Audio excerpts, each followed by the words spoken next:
Stay tuned while we do an installation on the Diamond Audio SG head unit for the 98-13 motorcycles, as well as the MP652 speakers.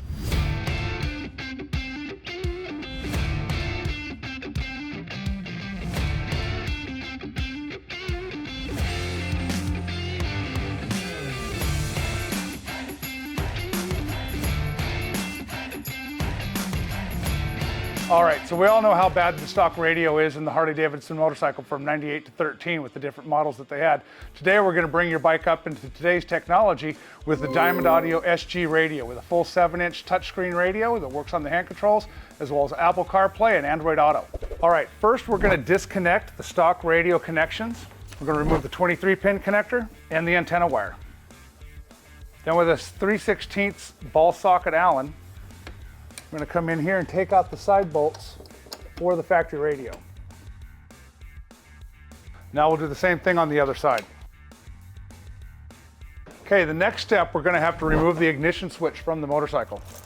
I turn it to the left and you put the key in while it's in its unlocked position, and there's a little tab on the bottom that I'm going to push up and then rotate the ignition switch all the way counterclockwise to the 9 o'clock position. At that point, the radio and the spring will come right off. Make sure you don't mess up the alignment in this area. We do have an alignment tool that we carry on the website that if you do get it out of alignment, this tool makes it really easy. All right, this is the little tab that we push and turn the key with to hold it down to allow it to slide out. I wanted to show you this with it being out of the bike since it's so hard to get a good camera angle while it's in the bike. From here, we just simply slide the radio out. Before the radio goes in, I'm going to go ahead and disconnect the indicator light connector.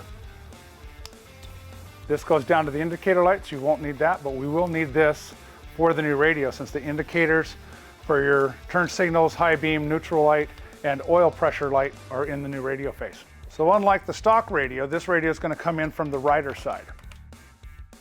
Make sure all your cables are unobstructed. You might have to spread these brackets a little bit to get the radio to fall in. Okay, there'd be another step, but I'm going to go ahead and put the 4 bolts in and get them started, and then I'll show you how you have to pry the radio forward to make sure it clears the ignition switch. Just move your radio around a little bit. Be very careful not to cross thread, but don't tighten them up yet. Okay, go ahead and get them close, but again, don't tighten them yet. So to make sure that the radio clears the ignition switch, we're going to put a screwdriver right in here on this fin and pull the radio as far forward as we can. This is going to give the clearance that we're going to need for the ignition switch to the face of the radio. Now we'll simply do the same on the other side and secure both 3/16 radio mounting bolts. All right, so if your ignition switch does get out of alignment, we carry the ignition switch alignment tool that's really easy to operate. I'll just slide it down in the hole and it'll drop right in. This will be lining up the top and bottom keys for the ignition switch. Now I'll put the ignition switch back in the same orientation it came out. You turn it and it locks in. Now you see that the radio is still really close to the ignition switch. This will happen on some bikes that the fairing's been taken off before, or you got a Monday or a Friday bike where they weren't really paying attention. The side holes for the mounting of the fairing have really big holes in them. So now we'll realign that to give all the clearance we need. This bike has a T40 Torx. Some bikes will have a 1/2-inch acorn nut. So you just loosen them all up. I'm just going to pull the fairing forward and tighten the 4 bolts back down. Now you'll see we've got a good 3/16 clearance no matter where the ignition switch is from not touching the radio face. Now we'll go ahead and make all the connections inside the fairing for the radio. First thing we're going to want to do is connect all your indicator lights. The 23-pin harness goes right into the factory radio. Now this radio is unlike other radios. This actually plugs directly in without the need or use of a T-harness. Going to plug in our antenna. Now we're going to go ahead and mount our USB. I'm going to fish it in through here. I'm going to have it pop out right by the handlebars, right inside the fairing, so you get to retain your 12-volt accessory plug, which is missing on this bike. We'll just fish it right through there. I'm going to secure this with a zip tie when I also run my microphone cord through for the hands-free calling. I'll run this 3.5mm jack in here. All right, now I'll secure these with a zip tie. Okay, now that that's secured, I prefer to use flush cut zip tie cutters. That way you don't have the sharp edge on the zip tie to cut yourself on later on. All right, now all we have to do is take some zip ties and clean up all of our wiring. Now that we've bundled up our wiring for our microphone, I'll run my microphone connector to it, just plug it in, and clean up the rest of the wiring with some zip ties. Now for this next section, we're going to get rid of the small 5 1/4 inch speakers and go to the much larger 6 1/2 inch. Now, as we discussed before, we're going to use the Diamond Audio MP652 speakers. That's going to ask for 2 ohms out of this radio to give it all the power that it needs. First, we're going to disconnect the wire for both stock speakers. And with a Torx T25 bit, remove the stock speakers. Lifestyle Cycles has great 5 1/4 to 6 1/2 inch speaker adapters that mount up to your fairing. We'll install these.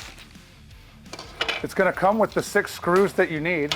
And at the time of filming, we didn't have the ability to get any of the Diamond Audio grills that look really sharp, so we had these other ones that we're going to use for today. I'm going to change over to a Phillips bit. Now this grill is going to get sandwiched between the speaker adapter and the fairing. Note the notches here on the side will line up with the notches that are here on the fairing. And you never want to stick a screw onto the bottom inside hole of either side on the fairing. There's not enough depth here, you'll go right through. So I'm going to orientate this to line the 3 holes up. Now for the new speakers. Okay, with the Diamond Audio speakers for this next step, we're going to need to remove these 2 wire connectors. The green and black on the left and the green and white on the right are going to be your negative speaker wires. Now we are going to strip some wire. At this time, if you wanted to solder the ends of this and tin them, it's not a bad idea to do it. Bend this bracket out a little bit. Now we're going to take the high pass filter crossover for these horn tweeters and sister them to the existing wires that are on the bike. Now before we bolt the speaker in, I found it's easier to go ahead and connect the wires now. Red goes to red, black goes to black. Now we want to make sure that when we line this up, we're going to reuse this bracket to go through the speaker and into this speaker adapter to make it secure. So I always start with that screw first. Okay, so in order to make this work, we're going to rotate the speaker 90 degrees and start your first screw. Now tighten all of your screws. Now we're going to hook up the passive crossover to the tweeter posts on the back side of the speaker. Now we'll zip tie this up in here, make sure it's secure, and do the other side.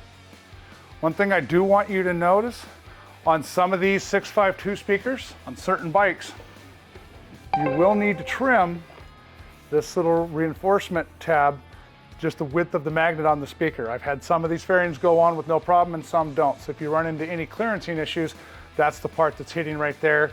Just take that 1/4 inch off and everything will work out just great. All right, so that's all there is to putting a radio into anywhere from a 1996 all the way up to a 2013 Harley Batwing fairing. If any of this didn't make sense to you, feel free to reach out to me or anybody here in the technical department at Lifestyle Cycles Online Megastore. And when you buy from us, everything you buy over $50 comes with free shipping right to your door. Whoa, wait! Don't go anywhere until you like and subscribe to make sure you get notified every time we post our how-to videos, our product reviews, and all of our amazing interviews with your favorite racers and industry icons. I'll see you guys next time.